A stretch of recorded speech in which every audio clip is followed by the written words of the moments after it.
প্রিয় দর্শক, বাংলাদেশের গণ অভ্যুত্থানকে কেন্দ্র করে মার্কিন এক কংগ্রেসম্যানের একটি বিষয়কে ঘিরে বাংলাদেশে বেশ প্রচার প্রচারণা চলছে।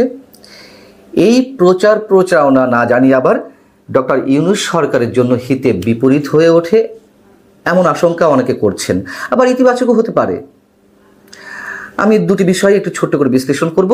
বিষয়টি হচ্ছে যে বাংলাদেশের গণতন্ত্র পুনরুদ্ধারে যে তরুণেরা সাহসী ভূমিকা রেখেছেন তাদের স্বীকৃতি দিয়েছেন মার্কিন কংগ্রেসম্যান ডোরেন সোটো, এবং শেখ হাসিনার কর্তৃত্ববাদী শাসনের পতনের জন্য যে জুলাই আগস্ট আন্দোলন গড়ে উঠেছিল সেই আন্দোলনের ভূমিকা পালন করি বা আন্দোলনকারীদেরকে ভূয়সী প্রশংসা করেছেন, এবং একই সঙ্গে জুলাই আগস্ট আন্দোলনের ছাত্রনেতাদের কংগ্রেশনাল ঘোষণাপত্র গ্রহণ করার জন্য যুক্তরাষ্ট্র আমন্ত্রণ জানিয়েছেন। ডোরেন সোটো এর আগেও বাংলাদেশের গণতন্ত্র পুনরুদ্ধারের জন্য বেশ আগে থেকেই সক্রিয় ভূমিকা পালন করে আসছেন। যেমন 9 আগস্ট যুক্তরাষ্ট্রের তৎকালীন পররাষ্ট্রমন্ত্রী অর্থাৎ বাইডেন প্রশাসনের পররাষ্ট্রমন্ত্রী অ্যান্টনি ব্লিংকেনের সঙ্গে তিনি একমত পোষণ করে তার এক্স হ্যান্ডেলে একটি পোস্ট করেছিলেন। সেটি ছিল যে অন্তর্বর্তীকালীন সরকারের উচিত গণতান্ত্রিক নীতি, আইনের শাসন এবং জনগণের ইচ্ছাকে সম্মান করা, এই কথা তিনি বলেছিলেন।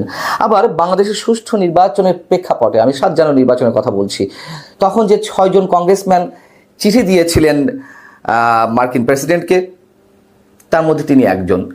এখন বিষয় হচ্ছে যে আমি দুটি দিকের কথা বলছিলাম। এক নম্বর হচ্ছে বাংলাদেশের যে জুলাই আগস্টের অভ্যুত্থান, সেটি সারা বিশ্বের নজর কেড়েছে। সেদিক থেকে কংগ্রেসম্যান ডোরেন সোটো তিনি নিজে থেকেই এটি করতে পারেন, ভূয়সী প্রশংসা করে তিনি উদ্যোগ নিতে পারেন ছাত্রনেতাদেরকে কংগ্রেশনাল যেই ঘোষণাপত্র তা গ্রহণ করার জন্য যুক্তরাষ্ট্রে। এবং যেহেতু তিনি ডেমোক্র্যাট দলীয় সদস্য, ডক্টর ইউনূসের সঙ্গে ডেমোক্র্যাটদের খুব ভালো সম্পর্ক, সেই জায়গা থেকে তিনি ডক্টর ইউনূসের পাশে এসে এই মুহূর্তে দাঁড়াতে পারেন, একটা আলাদা স্বীকৃতি দেওয়ার চেষ্টা করতে পারেন। এটি ইতিবাচক। আমরা এটিকে, যদি এমনটি হয়ে থাকে তবে আমরা এটিকে খারাপ হিসেবে দেখতে চাই না। কিন্তু আমরা তো এও জানি মার্কিন কংগ্রেসম্যানরা লবিস্ট হিসেবেও দীর্ঘদিন ধরে কাজ করে আসছেন, এবং এটি আইনে স্বীকৃত যুক্তরাষ্ট্রে। এই লবিস্ট হিসেবে কাজ করা বিষয়টি আবার দু ধরনের, একটা হচ্ছে অভ্যন্তরীণ লবিস্ট, আরেকটি হচ্ছে ফরেন লবিস্ট। এখন এই যে ফরেন লবিস্ট হিসেবে যারা কাজ করেন তারা কি করেন, মানে তাদেরকে অন্য যে কোনো দেশের ব্যক্তি, প্রতিষ্ঠান বা রাষ্ট্রীয়ভাবেও সেই দেশের সরকার বা সংশ্লিষ্ট সরকার নিয়োগ দিতে পারেন টাকার বিনিময়ে। আর এটি হয়ে আসছে 1938 সাল থেকে। যে আইনের মাধ্যমে এই কাজটি স্বীকৃতি পেয়েছে সেটি হচ্ছে, তার নাম হচ্ছে ফরেন এজেন্টস রেজিস্ট্রেশন অ্যাক্ট। এখন বিষয় হচ্ছে যে এই যে তারা যে কাজগুলো করেন, তারা যে নিজে ইচ্ছে মতো খেয়াল খুশি মতো ভাবে করে যাবেন, সেটিও কিন্তু সুযোগ কম। তারা টাকার বিনিময়ে কাজ করতে পারেন, তবে তার জন্য যথেষ্ট যুক্তি, তর্ক, তথ্য উপাত্ত হাজির করতে হয় মার্কিন জাস্টিস ডিপার্টমেন্টে। যেমন এই বিষয়ে কথা বলেছিলেন বিবিসির সঙ্গে ডক্টর আলী রিয়াজ, যিনি এখন এই মুহূর্তে কাজ করছেন বাংলাদেশের সংবিধান সংস্কার কমিশনের প্রধান হিসেবে। ডক্টর আলী রিয়াজ বিবিসিকে যেটি বলছিলেন, তার মন্তব্য ছিল এরকম: লবিস্ট প্রতিষ্ঠান যখন কাজে নেয় তখন প্রতিষ্ঠানটি সংশ্লিষ্ট পক্ষের সঙ্গে চুক্তি করে। প্রতিষ্ঠানটি কাজের বিনিময়ে কত অর্থ পাবে সে বিষয়ে চুক্তি করতে হয়। আর এই যে লবিস্ট নিয়োগ, এটিও নিশ্চয়ই বাংলাদেশের জন্য নতুন কিছু নয়।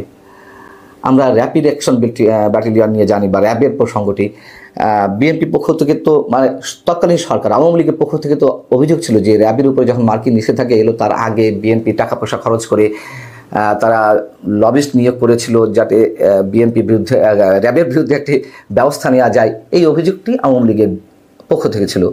আবার বিএনপি থেকেও একই ধরনের যুক্তি ছিল বা পাল্টা অভিযোগ ছিল যে সরকারও, আওয়ামী লীগ সরকারও তাদের পক্ষে কাজ করার জন্য যুক্তরাষ্ট্র সহ বিভিন্ন জায়গায় লবিস্ট নিয়োগ করেছে। এরকম বিতর্ক কিন্তু কম নেই, আমরা সব কিছুই জানি। এখন ডোরেন সোটো তিনি মার্কিন কংগ্রেস অফিসে এই বিষয়টি যখন উত্থাপন করেন বাংলাদেশের তরুণ আন্দোলনকারীদেরকে কংগ্রেশনাল যেই ঘোষণাপত্র তা গ্রহণ করার জন্য, সেই সময় তিনি আবার এও বলেছেন এবং তার টুইটে এক্স হ্যান্ডেলে তিনি টুইট করেছেন যে অন্তর্বর্তী সরকারের প্রতি গণতান্ত্রিক নীতি, আইনের শাসন এবং জনগণের ইচ্ছার প্রতি সম্মান জানিয়ে এই বিষয়গুলো যাতে নিশ্চিত করা হয় তার আহ্বান জানাচ্ছি এবং বাংলাদেশের গণতান্ত্রিক পরিবেশ নিশ্চিতের জন্যও তিনি আহ্বান জানিয়েছেন। এখন বিষয় হচ্ছে যে বাংলাদেশে এই মুহূর্তে 5 আগস্টের পট পরিবর্তনের পরে মানবাধিকার, গণতন্ত্র কিংবা সাংবাদিকদের অধিকার খুব বেশি পরিবর্তন হয়েছে। আন্তর্জাতিক বিভিন্ন অঙ্গনে তো এরই মধ্যে এই বিষয়ে নানান প্রশ্ন উত্থাপিত হতে শুরু করেছে এবং স্পষ্টভাবে যেমন মানবাধিকার লঙ্ঘনের ক্ষেত্রে human rights watch operation devil hunt নিয়ে প্রশ্ন তুলেছে এবং সেখানে স্পষ্টভাবে সরকারের প্রতি আহ্বান জানিয়েছে যেন কোনো প্রকারের মানবাধিকার লঙ্ঘন না হয়। সাংবাদিকদের অধিকার হরণের বিষয়ে আন্তর্জাতিক প্রতিষ্ঠান রিপোর্টার্স উইদাউট বর্ডার তারা যথেষ্ট উদ্বেগ করেছে। কত সাংবাদিকের চাকরি গেছে, কত সাংবাদিক উপরে হামলা হয়েছে, এই বিষয়ে তারা উদ্বেগ জানিয়েছে। দুর্নীতি বিষয়ে ট্রান্সপারেন্সি ইন্টারন্যাশনাল এর মধ্যে তাদের রিপোর্ট প্রকাশ করেছে। আওয়ামী লীগ আমলে অর্থাৎ 5 আগস্ট পর্যন্ত আওয়ামী লীগ কী পরিমাণ দুর্নীতি করেছে এবং সেই দুর্নীতি যে এখনো পর্যন্ত কম বেশি অব্যাহত রয়েছে সেই বিষয়ে তারা উল্লেখ করেছে। জাতিসংঘের মানবাধিকার বিষয়ক হাই কমিশন যে রিপোর্টটি দিল, যেটি এখন বেশ তোলপাড় চলছে, আওয়ামী লীগ একেবারে শেষ হয়ে গেছে, এই রিপোর্টের ভিত্তিতে এমনও যারা মন্তব্য করছেন সেই রিপোর্টের অংশও তো রয়েছে 5 আগস্টের পরেও বিচার বহির্ভূত হত্যাকাণ্ড ঘটেছে। 5-6 অভ্যুত্থানের যে গরম উষ্ণ মানে এটি কি বলা যায় চরম উত্তপ্ত সময়টি, সেটি আলাদা বিষয়, কিন্তু তারা কিন্তু তদন্ত করেছে 15 আগস্ট পর্যন্ত, স্পষ্ট তারাই উল্লেখ করেছে।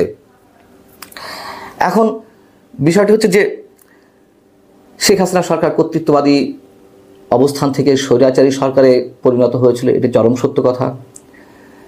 সেই সরকারের বিরুদ্ধে একটা গণবিস্ফোরণ গড়ে উঠেছিল, এটাও সত্য কথা।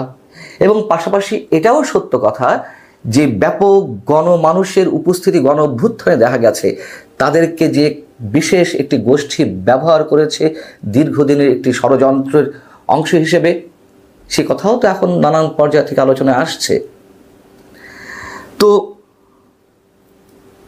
সব শেষে কথাটি হচ্ছে, যেহেতু তুমুল একটি বিতর্ক গড়ে উঠেছে, তার মধ্য দিয়ে মার্কিন কংগ্রেসম্যান ডোরেন সোটো যেই উদ্যোগটি নিয়েছেন, সত্যি সত্যি যদি তিনি তার জায়গা থেকে